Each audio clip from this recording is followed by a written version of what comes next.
Խնդիր 748-ի B.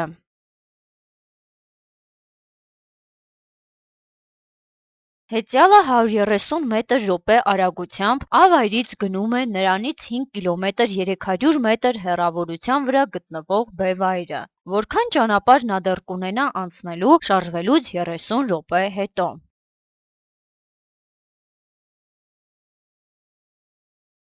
Նախ գտնենք, թե հեծյալը շարժվելուց 30 րոպե հետո որքան ճանապարհ է անցել։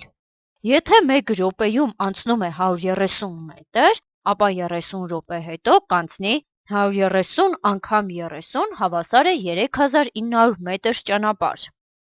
Օգտվում ենք այն հանգամանքից, որ անցած ճանապարհը հավասար է արագության և ծախսած ժամանակի արտադրյալին։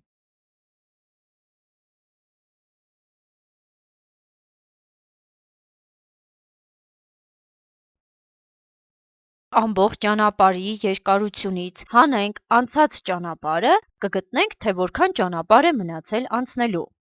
Բայց դրա համար ճանապարհը ներկայացնենք մետրերով։ 5 կմ 300 մետրը հավասար է 5300 մետր։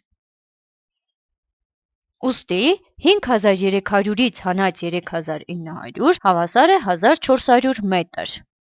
Այսպիսով, հեծյալին մնում է անցնելու 1400 մետր ճանապարհ, որն էլ արտահայտելով կիլոմետրով և մետրով կստանանք 1 կմ 400 մետր։